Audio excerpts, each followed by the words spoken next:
la igualdad de oportunidades y acceso a servicios, el aprovechamiento sostenible de los recursos naturales, que sobre la base de un desarrollo regional equilibrado y infraestructura adecuada nos deberían llevar a una plena vigencia de los derechos fundamentales y de dignidad de las personas. Esto, además, contando con un Estado eficiente, descentralizado, al servicio de los ciudadanos y de desarrollo. Esto, además, inserto en megatendencias como el cambio climático, la globalización, el uso de tecnologías de información, etc. Pero esto, ¿cómo aterriza en la práctica? Eso aterriza en algunas grandes líneas prioritarias que uno puede prever como parte de las funciones del Estado. Competitividad es un eje clave y es un eje clave, ¿no? Donde temas como la investigación y desarrollo e innovación, la reingeniería de procesos, el desarrollo de la infraestructura, el desarrollo y consolidación del mercado financiero pueden ser algunos de los elementos clave. Y así por el estilo, vamos a servicios públicos, tenemos educación, salud, justicia, protección social, seguridad, etc. ¿Qué quiero decir con esto? Que si nosotros aterrizamos esta visión de país al 2021 en algunas líneas estratégicas concretas y pensamos cuáles son algunos de esos ejes estratégicos y algunos de los campos o de las áreas en las cuales deberíamos tener capacidad profesional, nos vamos a encontrar con sospechosos comunes. Es decir, por más que hayan cambios en las telecomunicaciones, cambio climático, etc., vamos a necesitar buenos maestros, vamos a necesitar muy buena gente trabajando en temas de salud, vamos a necesitar gente haciendo regulación y gestión de recursos naturales. Es decir, muy posiblemente la conformación sea relativamente similar a la que tenemos ahora, con algunos nichos especializados que probablemente salgan por todas estas megatendencias y por esos objetivos nacionales. Pero eso no cambia en la estructura más gruesa la conformación de las profesiones que ahora se tienen. Es decir, vamos a seguir necesitando economistas, vamos a seguir necesitando contadores, administradores, abogados, vamos a seguir necesitando maestros, vamos a seguir necesitando profesionales de la salud. Entonces, esto me lleva a algunas implicancias que yo quería proponer como parte de esta discusión. Hay primero un cambio en el rol del Estado, un Estado que piensa que es flexible y es maleable a todas estas megatendencias, definitivamente va a sufrir algunos cambios en su forma de operar, ¿no? Vemos que se usan más en plataformas tecnológicas, estas one-stop shop o estas plataformas que hacen fusión de diferentes servicios al ciudadano, lo que implica también es un cambio detrás, porque los servidores públicos tienen que adaptarse a hacer coordinaciones con otras entidades, pensar en procesos mucho más eficientes y pensar además en que tienen que responder mucho más rápido a usuarios que necesitan información con mayor velocidad y que tienen más acceso a consultarle a uno por diferentes medios. Ya no es solamente sacar una cita a ver cuándo te atienden, sino hay entidades públicas que han abierto su información y han abierto sus espacios de comunicación de modo de permitir no solo llamadas telefónicas directas, sino emails, consultas web, blogs, etc. Hay un tema de tendencias demográficas, hay que cubrir eficientemente este recambio generacional que se nos viene en los próximos 20 años. Y hay un impacto en el empleo, que yo estoy dividiendo como en tres partes, ¿no? Dos colas. Hay algunas ocupaciones que probablemente se conviertan en obsoletas con el paso del tiempo. Probablemente no a muchos se nos ocurría que, para poner un ejemplo súper simple, las operadoras telefónicas fueran a ser reemplazadas, pero ahora uno necesita solo una máquina y ya no una persona contestando el teléfono y derivando las llamadas telefónicas. Incluso en temas tecnológicos que sufren mucho mayor cambio. En la oficina, por ejemplo, hemos migrado todo el servicio de servidores a lo que llaman la nube. Entonces ya no necesitamos contratar o comprar servidores que se desactualizan rápidamente y por lo tanto tampoco necesitamos contratar gente que haga mantenimiento de servidores que rápidamente se van a desactualizar. Entonces eso ya está tercerizado en esta nube que son estos grandes proveedores donde tenemos nuestro correo electrónico y nuestra información básica. Entonces algunas de estas ocupaciones van a quedar obsoletas y van a desaparecer. La otra cola son ocupaciones emergentes que salen de esta voluntad política, esta voluntad por impulsar algunas políticas específicas y que además tienen un correlato con estas megatendencias. Temas, por ejemplo, de resolución de conflictos o de mediación con respecto a inversiones en temas energéticos, pensando además en descentralización. Es decir, las competencias que se requieren ahí son bastante específicas, bastante especializadas, y uno necesita pensar en cómo formar a estas personas que hace 10 o 15 años no existían, ¿no?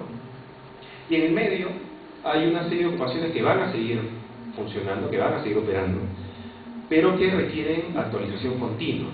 Uno ya no puede imaginarse un maestro que simplemente opera bajo pizza y pizarra, ¿no?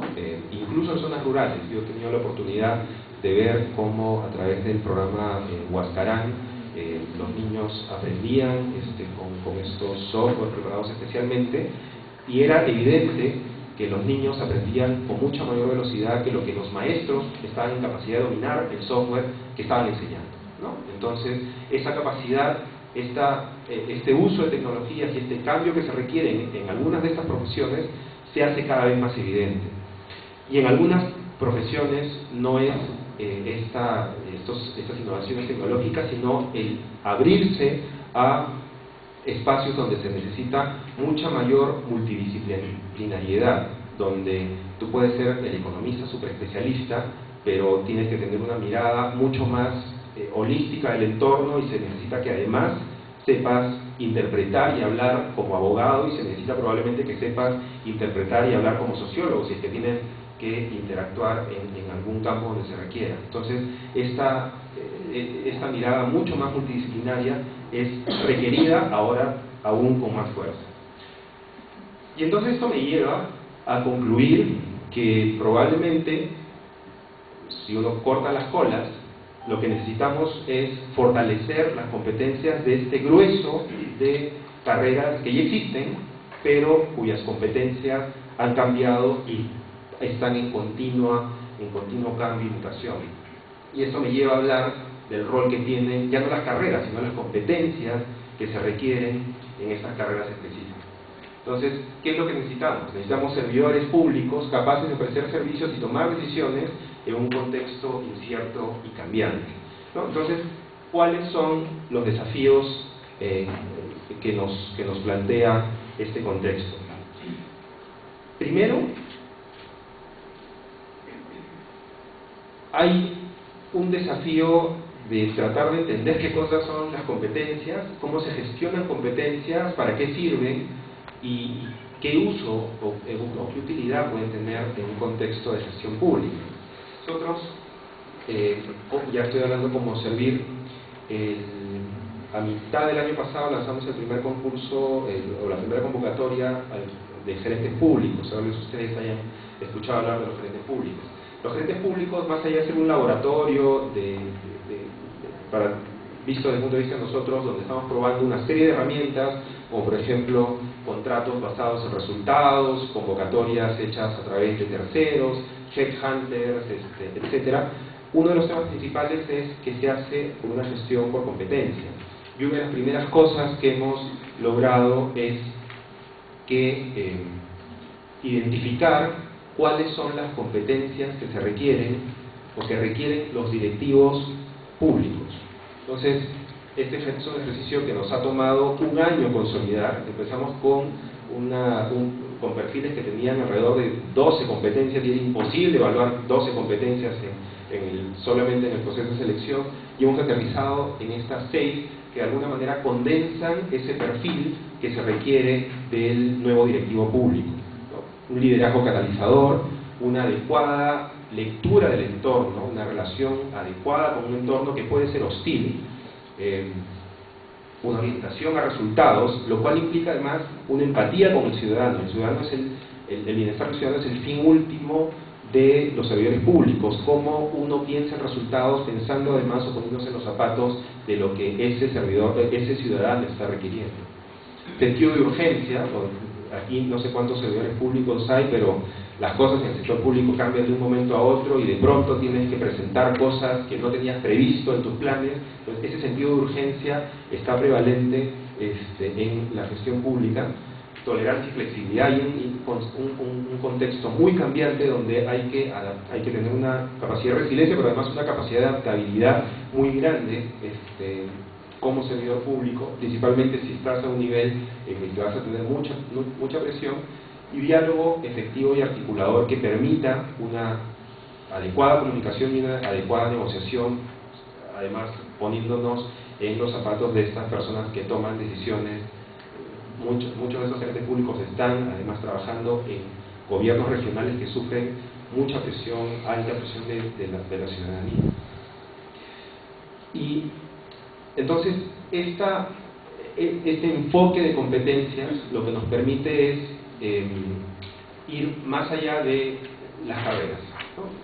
No importa tanto si es que eres un abogado o un economista de profesión. Lo que se quiere o lo que se esperaría es que seas un buen abogado economista, pero lo que se requiere es que tengas esas competencias, ¿no? Y el asunto es hasta qué punto estamos preparados, o el sistema educativo está preparado para formar gente que tenga esas competencias, no que salga con un título o una etiqueta, para ponernos más radicales, una etiqueta que diga que eres economista o abogado, sino que tengas las competencias requeridas para ser un buen servidor público. Entonces, esto me lleva, y ya con esto termino, a plantear algunos temas de agenda pública. Un primer tema, que es esta necesidad de información. No sé, en el sector público, seguramente también en el privado, no me consta, no trabajo en el sector privado, pero en el sector público uno trabaja bajo un contexto muy incierto y con información no incompleta, sino casi inexistente, y tiene que tomar decisiones que afectan a muchas personas con esa poquísima información. Pero una agenda pública referida a mejorar la gestión pública a través de mejorar las capacidades de los servidores públicos requiere alguna información adicional. Entonces, un primer ejercicio o un primer punto de agenda pública es contar con un poco más de información que nos permita no solamente identificar cuáles son los perfiles actuales de los servidores públicos, qué tan lejos estamos de ese perfil óptimo, sino además qué tan capaces podemos ser de, en 20 años, tener a esos servidores públicos con las competencias que deseamos. Segundo, una evidente mejora de la oferta educativa, ¿no? Esto que yo he mencionado ya hace un momento, de que en términos de cantidades, pues, la oferta reacciona muy rápido. Eso no, la velocidad de la oferta de educación creo que no está en discusión. Lo que está en discusión es la calidad. Y esa mejora de la calidad además debe darse en un contexto de señales, ¿no? Para nosotros es muy importante contar con sistemas de acreditación, de certificación que permitan conocer, identificar primero dentro del mercado cuáles son aquellos proveedores, aquellas instituciones que cuentan con estándares mínimos para ofrecer los servicios de educación, y cómo eso se puede convertir en un valor de mercado que sea realmente apreciado y que se pueda además poner en valor dentro del sector público. Tercero, generar algunas condiciones para atraer y retener talento. Como dije antes, no serviría de mucho que de pronto cambie la situación, empecemos a tener una mejor calidad educativa si es que no somos capaces como Estado de atraer convenientes, poner las condiciones suficientes para atraer y retener el talento que puede existir. Tercero, planear, hacer planeamiento efectivo, ¿no?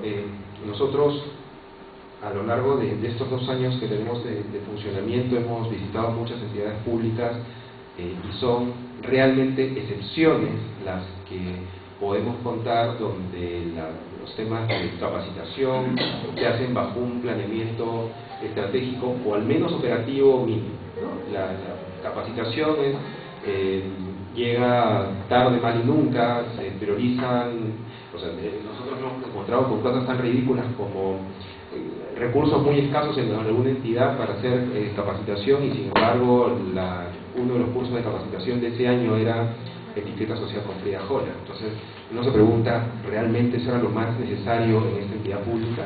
Y eso que puede sonar anécdota, en realidad no es